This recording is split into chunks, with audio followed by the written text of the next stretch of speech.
We got March Madness in April. We got Philly Madness all the time. And in the one quarterback room, did we just become best friends? It's Martin and Monaco.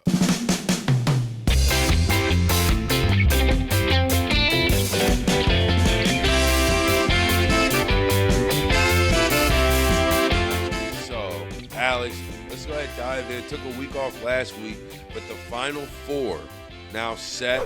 We're a couple days away from the first, obviously the first game, which will be Illinois and UConn, I believe, and then Michigan and Arizona. You asked me beforehand, before we started recording, you asked me how I felt, right, as a Michigan alum. I've been here before in the Final Four. And I told you, I've said since Michigan lost to Duke in the regular season that they're going to win every game for the rest of the season by double digits. Now, they only didn't do that in the Big Ten championship game, and since then it has been B to A. I would say this, Arizona is the one team in the field that I was worried about. I think they profile a lot like Michigan. This is me nervous talking. How are you? Doing great, man. Excited to be with both of you. It's going to be an interesting one. I mean, a lot of the analysts are saying, the specialists in the college basketball world, that's the championship. On my 35-1 pre-flop UConn futures ticket, I take a little offense to that. But I do see a lot of reasons why the winner on that side could very well be. It's the most talented two teams, in my opinion, no question. Look, Michigan's got unbelievable balance. We talked about it off air as well. The size inside, McKinney, Cadeau, it's just an incredible balanced club that you always look for, right, when you're looking and filling out your bracket. So my thing to you is, when it comes to, because I do agree to some capacity, the players win it, but the coaches in college, particularly in the tournament, show up and show out, and often sometimes are the difference. Where are you on the hierarchy of the last four left coaching tree? Because I am feeling very confident knowing that Dan Hurley is my guy going down the stretch. Do you believe in Dusty May, my friend? Absolutely, I believe in Dusty May. Without a doubt, I believe in Dusty May. And part of the big reason I believe in Dusty May is because Dusty May got dudes who could be in the NBA right now playing in college basketball. He convinced them to come back, and he convinced them to stay, and a couple million on top of that. But also, too, he's the best college basketball coach I have found at getting all of these transfer portal guys, today's day and age, this year's game, and being able to get them to mold together, right? He did it at Florida Atlantic, and he did it at Michigan. And look, does he have the resume of Dan Hurley? Obviously not, right? If you were just asking me which one of these is going to the College Basketball Hall of Fame faster, Dan Hurley already is a College Basketball Hall of Famer still walking, right? And his resume is not done yet. But I have no doubt in Dusty May, and especially in his in-game ability. Like, you saw, like, I know that Tennessee was a blowout, but you saw Mara pick up 2 early first-half fouls, like within 5 minutes of the game. Lendeborg didn't score for the first 11 minutes of the game. No, I know they can afford. They can afford any kind of start. My question is that we haven't seen, because Tennessee just lays an absolute second-half egg, Martin, is when the game gets tight, where are they on the clutch meter? Because we just saw UConn's colors. So I'm not worried if the game goes down to the wire with the UConn side of things. Not saying Illinois can't come in and, again, run the table. A lot of sharps on that. Unbelievable value before the season, I think in the 65-1 range. I just say to you, Michigan in a essentially Vegas pick'em 1.5 line, this is going to be very interesting to see in the first test, let alone 2 games 2 times in a row, 1-possession games down the stretch here, and how will the boys respond? I actually don't think this will be a 1-possession game down the stretch. I know that Vegas, and this is not me being I'm not trying to overproject. As long as Michigan hits a decent amount of their 3-point shots, I do expect this to be I don't think it'll be a blowout. Every game so far in the tournament is in a double-digit blowout. And who do you want, since we're going to the next subject, in the other side of things? Do you care? Do you want the Big Ten Saturday 1 o'clock Eastern feel? Because I'm pulling up the receipts here. Let's take a look against Illinois, against Illinois, the box scores reveal a 14-point win by Michigan. That's got to feel good from your end. I would say, if I had to pick, I think, honestly, I would pick UConn because I think UConn has less overall talent than Illinois. Like, I think Illinois has a higher talent level. UConn plays more together. UConn has a better coach. UConn has better resume, right? But when I'm looking at just high-end talent has been the way that Michigan has won all year, right? When you look at it, they have the better players, just 1 through 6, than most teams. Illinois, to me, has really good talent as well. And that's the kind of thing that worries me. But like that is, don't get me wrong. If they could forfeit and this could just be the national championship game, I'd be A-okay with that. Because I do think Arizona is the second best team remaining. However, that is not a slight to UConn in the slightest. That is just a second of like Arizona all year. Those two teams were 1 and 2, but I see a hot UConn team in March, which is absolutely terrifying.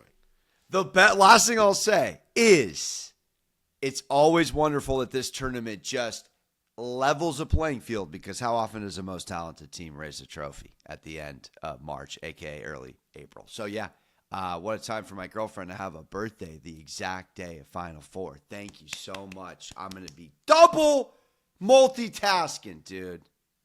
Well, best of luck. So hopefully it's not. So I got UConn over Michigan. I know you got Michigan. We'll see you on the other side, my friend. If I pick a winner, I think I would pick UConn as well in that game. I pick UConn as well. Keaton Wagler's a really good player, but like Illinois to me is don't get me wrong. I'll put it like this. There's 2 teams that have won every game that they've played in the tournament by double digits. One's Michigan, the other Illinois. It's felt to me like Michigan was going to beat anybody by double digits. Felt to me like Illinois kind of had a draw in which they were like, this is a nice one, right? And no disrespect, no taking nothing away, but that's just kind of the way I think about it. Now, this one might get a little disrespectful because I know you're pretty high on Jalen Hurts. As evidenced by when we were doing our top 10 list 2 weeks ago. You kept trying to throw Jalen Hurts in there. And I was telling you. As a leader, he is still top 10. Back to you. Now, I would have said, maybe I could go with you until the scathing expose from ESPN comes out with 12 sources. There were more sources in this article than Kentucky Fried Chicken has herbs and spices to get Jalen Hurts to say that they were not necessarily a big hand in calcifying the offense. And I don't know how much of this you read, but I read the very beginning of it is great when it's like they're going to run 4 verts. They're going to run 4 verts. And then the source said, I can't believe it. We're running 4 verts again. What do you think about the Jalen Hurts situation in Philadelphia, my friend? I mean, are we again, and we could point out to NBA examples for comps, looking at a scenario where we got to look at the quarterback to do some of the adult coaching and leadership stuff? I mean, this is to me convoluted in a number of things, Martin. You got turnover at coordinator under the Sirianni regime, plural, so you don't have a lot of continuity. You, again, are in – Well, the thing is, Alex, the continuity is Jalen Hurts. He's the continuity. Like sure, the coordinator continues to change. You're talking about a city and a franchise that's so many quality talent. Donovan McNabb, Michael Vick, etc. over the years have come in, Cunningham, and not done what Jalen Hurts did. Why? Because it's one of the most difficult places to play in all of sports. It's almost thankless to some degree, yet it's an oxymoron, the city of brotherly love. So I live in the Northeast now, 5 winters. It's hard to compartmentalize the toxicity between different cities up here and the Boston versus the Philly versus the Jersey. But all that to say, I can't pinpoint it on Jalen Hurts specifically as far as divisiveness goes.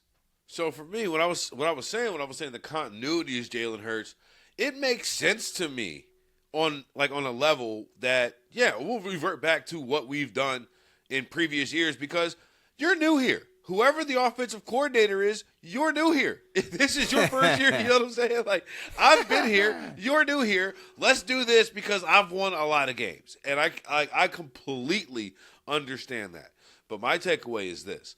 This is why A.J. Brown, for 2 years in a row, can say what he says about the passing game and about just how he feels about it, and nobody else says anything. Because generally what should have been happening is it should have been a whole bunch of people in the locker room saying, A.J. needs to shut up, right? Or A.J. Brown would have been moved as a distraction. No, because the reality is sometimes guys are speaking the truth. And one of the reminders that the one that really ticked for me, many, many years ago, Odell Beckham Jr. was one day talking about Eli Manning, and he was telling the truth.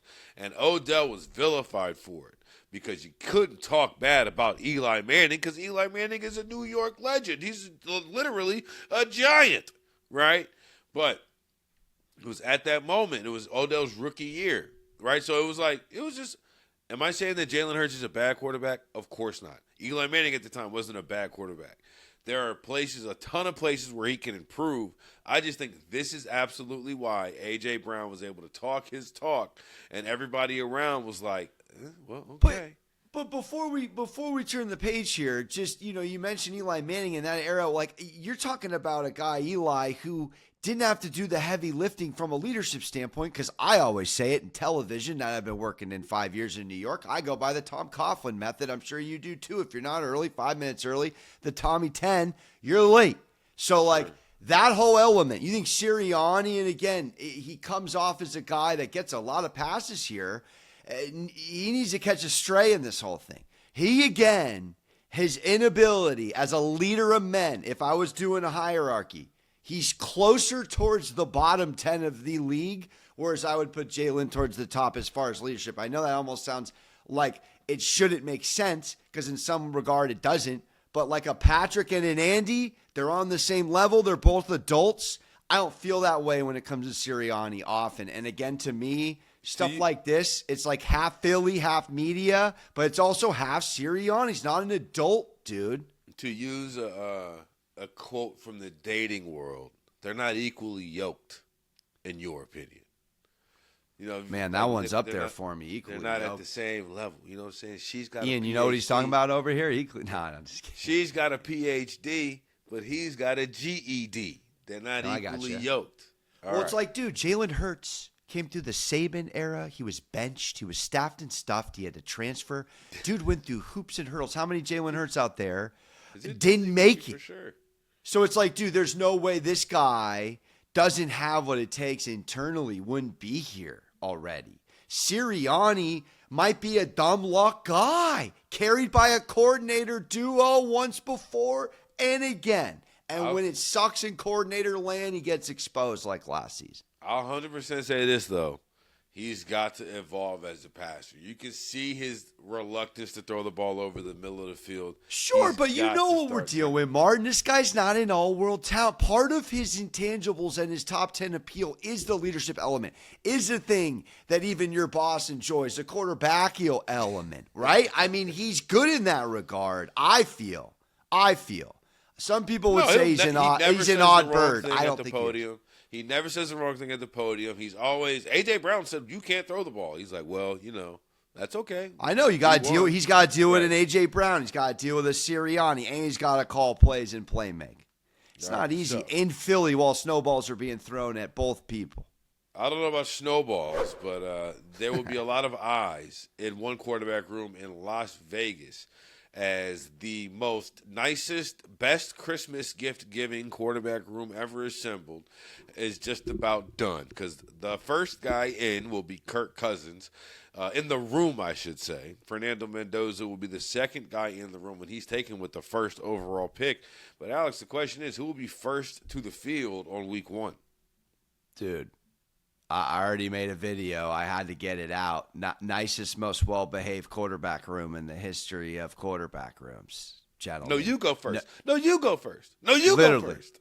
No, well-behaved, voluntarily tucked in shirts, homework done early. Don't even have to bat an eye about any people not being well behaved and, of course, polite with their pleases and thank yous. But in all seriousness, it gives a nice cushion, man. And stylistically, they're a lot alike. In a pocket quarterback setting, you talk jokingly, they're very similar stepbrothers-esque, but they really are sort of similar stylistically.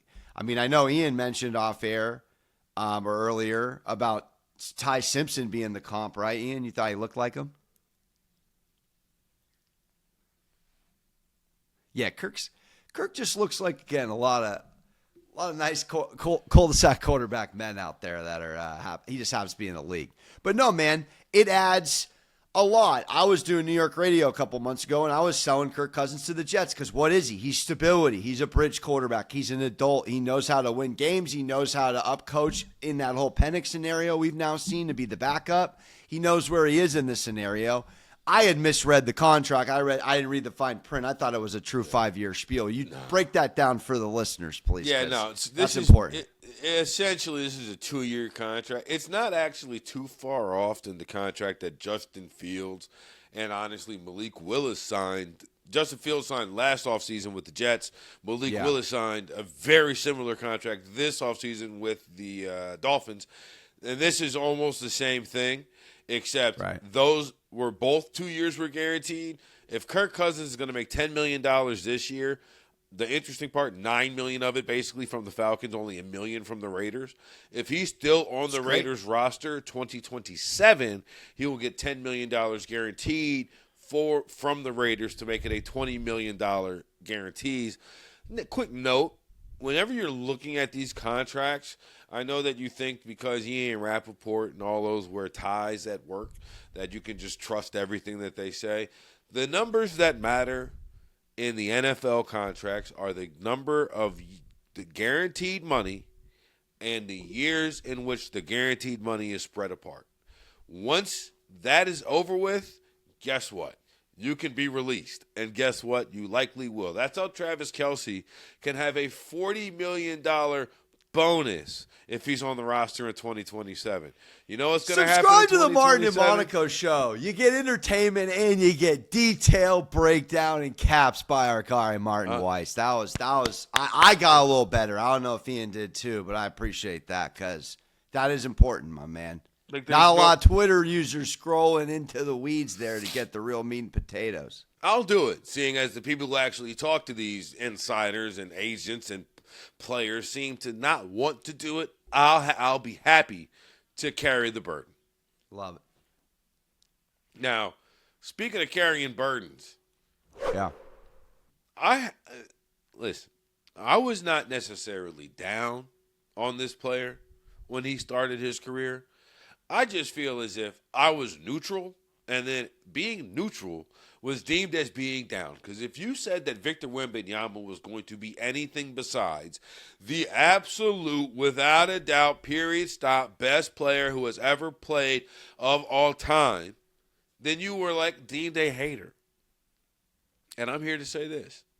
I'm still not there yet, but I will say this. Every night now, he has supplanted Anthony Edwards for me in terms of must-see TV, because when I watch him do something, it feels like I'm watching a man against boys. And a man against boys, like, you don't get that often, Alex. Like, I remember watching, like, young LeBron also felt like a man against boys. The difference was LeBron physically and his shoulders and his mom, like, even before he was the best player in the league all the way whole round, right, you can still see, oh, this guy's got it figured out. The difference with Wemby and LeBron is Wemby looks like he's 25 playing against 15-year-olds. No like, lies told. What I could have kept listening. I could have kept listening to you going there. I mean, yeah, it's unbelievable. He's so skilled, and it's the perfect comp. I mean, it's like literally the older brother and the younger brother in like the before we got to 10-foot hoops scenario. Like, it's diabolical behavior on both sides in some regard. And they're, I don't even know at this point, a sleeper team or a long shot, Martin, to run the table. I mean, what they've done on the road, what they've done in the last 2 months, and this guy is not coming in nice and friendly. He's coming in crying in the regular season, wanting to impact the All-Star game, seemingly being almost a little bit of throwback behavior for us in the back who are in their 30s. So I love it. I think he's a guy that can push Oklahoma City. Do we dare, if we're just going to, talk a little bit there, talk about a maybe OKC team getting dethroned before they even get back to the finals, and we're staring at that guy to lead that team to do it? Well, there's been 7 unique NBA final winners, right? They haven't 7. There's been no repeats in 7 years, and all 7 of those teams in their attempt to defend their finals win lost in the second round. Wow. Right? Wow. So, I would not be shocked to see OKC fall at some point along this way. In fact, I'm kind of betting on it. Now, the thing that I think is the Wembenyama point, that because everybody is flying to crown him, and I'm not saying he can't be crowned, right? You want to put him on the throne? You want to crown him? Crown his ass. But the thing that, first of all, you touched on it, the campaigning. I love it. I absolutely love it. I love the fact he's coming out for throats every single night. He wants to rip your heart out. And that is something that has been missing in this league throughout the LeBron era. And I don't discredit LeBron for it. It's just there's not a lot of killers in the league right now. And Victor Wembanyama feels like cereal, okay? I'm talking about he's about to take bodies out of this league. I love that. I love the fact that after that big Clippers win, he's literally on the court in tears because in so many words, this means something to me, right? And that's what is going to drive this league going forward. Now, I will say this. I don't think right now he has the most compelling MVP case. I will say this. I think this will likely be the last year in which he is not finishing at least number 2. And the final thing I'll say is, don't tell me for the rest of the NBA, I do not want to hear nothing about no 65-game rule unless you are actually really hurt. Because we saw the biggest potential load management person possibly find a way to manage his minutes to play an entire season. I don't want to hear it. He's changing the tune, baby. And ironically, the same town that started load management. Gotta love the full circle. Okay, so is Wemby not your MVP? Who is your MVP out of Luka, Shea, and Wemby? Who do you guys have winning? It's so gross, Martin, because I feel nothing. If I was filling out a ballot and typing and punching in SGA, I feel nothing. And do I dare say I was a year ahead of the dislike of him and this overall Thunder thing going on, just with what I saw. And again, that's my Lakers fandom to some degree, but it's tough to not go with Wemby in a lot of regard. I just throw to you, if we're talking it out for a second, how do you value, again, 1-2 in the standings in the West? I value it a lot. I value winning a lot when it comes to MVP. Like, I thought the NBA MVP had lost its way for a while there when we were starting to get too far into PER and so on. And so, honestly, just on, Victor Wembanyama plays bench minutes. You know what I'm saying? He doesn't. I mean, literally, it was on a pitch count in the middle of the season. It's an excellent point. And so, for that reason, I'm going to have to, I'm not dismissing the second half of the season with these gaudy numbers, but it is the second half of the season. SGA is a metronome. There's nothing. He's got 24 and 11 and a half. That's not an MVP number if you did a blind resume to a single NBA soul, my man. Now, if I was doing March Madness in the NBA and I could do a MOP, most outstanding player, sign me up for Victor Wembanyama. Now, does Luka even enter your mind? Too little, too late is how you feel. Well, part of it is not necessarily too little, too late. It's kind of the thing in the middle, right? He had that lull a little bit in the middle. I'd say, that would be the one for me. SGA, for me, it would go SGA, Luka, and then Wemby in that order. I'm with you. But I would say this, like, if I was ranking, like, which I would rather watch, it would be in complete reverse order. Wemby, Luka, SGA. Okay, today's list. I asked Claude AI to name the top 10 foreign-born athletes playing in the USA right now. So this is not an all-time list. This is currently, and this is AI. Keep that in mind. So don't blame me. But there's going to be some things you disagree with on here. I'll tell you that. That's good. Exactly. Had to go with Claude. Had to go with the one that's behind the paywall. Ask him what he thinks. So top 10. If they were born in the U.S., you're ineligible for this. So it's just all foreign-born players and playing in the U.S. And again, golf doesn't count here because they play all over the world. So it's U.S. league sports here. It's a 5-minute timer, 3 strikes and you're out. And I'll say ready, set, go.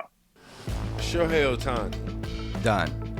Okay, good start. Ohtani's number 1. But there's my only issue is that if there are soccer players on this list, We'll find out in one Messi because he plays for Inter Miami. But let's go to Giannis because Giannis is on this list too. Giannis is 5th. That's gross. He's 5th. So is Jokic, my man. Jokic has to be on this list. Jokic is number 2 on the list, right behind Ohtani. Okay. All right, back to you, so I don't ball hog here. I will go with speaking of a ball hog, Luka Doncic. That's insulting to 8.7 dimes. Luka's at 6, right behind Giannis. That's great. There's just so many basketball players. Do you want to just say Messi and get it out of the way? I mean, because that's a strike, though, when we could just keep going. All right. Do you real quick, let's talk out like Fernando Tatis, Juan Soto. That's where my head goes next. I think Soto over Tatis. Soto over Tatis. All right, let's go Juan Soto, Ian. You're on mute. Muted. Oh, sorry. Strike 1. No Juan Soto on the list. According to Claude, he is not one of the 10 best foreign-born U.S. athletes right now. Not one of the 10 best. Okay. That's surreal. All right. Well, Steve Cohen certainly paid for that. Right. Okay, so do we have all the baseball players? Oh, dude, Wemby, of course, bro. Wemby. Victor Wembanyama, right? Wemby is number 8 on the list. Okay. All right, good to know. Check We're right there, baby. What do we? Can you reset it? So far, you've got Shohei at number 1, Jokic at number 2, you've got Giannis at number 5, and you've got Wemby at number 8. And we got Luka. Okay. And Luka at 6. Sorry. What other basketball players could be in this list? Dude, this slowed down quick. This was easy, and it was not. I mean, just is there If Joel Embiid's on this list, I'm gonna be mad. That's not about. I'm okay with that. Let's throw Joel. Top 10 best. Oh, how much time we got left? All right, we got 2.5 minutes here. We got. All right. Dude, Connor McDavid, because that's Canada. Did he say North America? He's Canadian? We're sure he's Canadian? Yeah, Okay, he's Canadian. right. Okay. Connor McDavid. There you go, getting hockey on the list. Connor McDavid's number 4. So on that note... Well, I was thinking in my head, you said Connor McDavid. You said Connor McDavid. In my head, I thought Sidney Crosby. I was like, you sure he's Canadian? I was like, he is Canadian too. I mean, we got him. We got Ovechkin. We got Matthew Schaefer's Canadian too. Oh, do you want to go any 3 of them? My first would be Crosby then. And then Crosby and Ovechkin both feel like that. I know. Is it all-time or currently? And is this all-time or currently? Oh. It's right now. It's right now. We could be out in 2 guesses and they're both not on it. I don't think it's AI. I can't tell exactly how he weighted, but I would say it's right now. But he weighs all time a little bit. Either way, Victor Wembanyama is 8, and Sidney Crosby nor Alex Ovechkin is better at hockey than Victor Wembanyama is at basketball, right? At the moment? Yeah, like today. All time, sure. You got a minute left now. All right, let's move on. Let's keep it pushing. Who else do we think here? It goes back to NBA. I mean, I'm SGA. deep. Oh yeah, he's Canadian. There you Great go. Guess. I was waiting Great for that guess. one. SGA is number 3, right behind Jokic. Gosh, we're dumb. SGA. Okay. Do we have the All NBA first team on here? SGA, Jokic, Giannis. We didn't Wemby. say Embiid. Let's say Embiid. Say Embiid. All right, let's say Embiid. Strike 2, no Embiid. I actually will say that ChatGPT included him on the list, but it was very questionable. They had him ahead of SGA, so I just scrapped that list. Oh wow. Okay. That's so brutal. So little human editing. That's hilarious. All right. So I think we've exhausted basketball then. 15 seconds here. Fernando Tatis, dude. Vlad Guerrero? Vlad Guerrero. Why not? I like Vlad. No, strike 3, no Vlad. Tatis. So Tatis. that'll do it. It's not gonna be Tatis. No Tatis either. No more tell me baseball Ovechkin. players. Tell me Ovechkin and Crosby are on this list. They're No, not. so there were 2 more hockey players on the list. No. Yeah, 2 more hockey players on the Can list. Can I guess? Sure, go ahead. Don't freaking tell me Macklin Celebrini's one of these 2. No. Matthew Schaefer. No. Nathan McKinnon is the answer. That's savage. Number 7. That's outrageous. And then number 10, the other hockey player, Leon Draisaitl. Get out. I don't know. Blame Claude. That's crazy. Then, This is going to cause some comments because that's even in hockey world. I trust your NHL knowledge over mine. Draisaitl's unbelievable. McKinnon's unbelievable, but top 10 athletes in America internationally. And then number 9. Comment section. Let us know. Subscribe. Should have gone with Messi. They had him at number 9.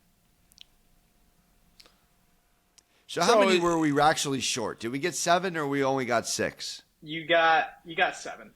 So if we had Messi like we should have, Martin, we were 2 off. And the 2 off were 2 outlandish things and debatable things. So I'd like to see if the comment section agrees with us and we go 8 for 10, which is really 8 for 8, which means I think we succeeded today. I could have lifted out.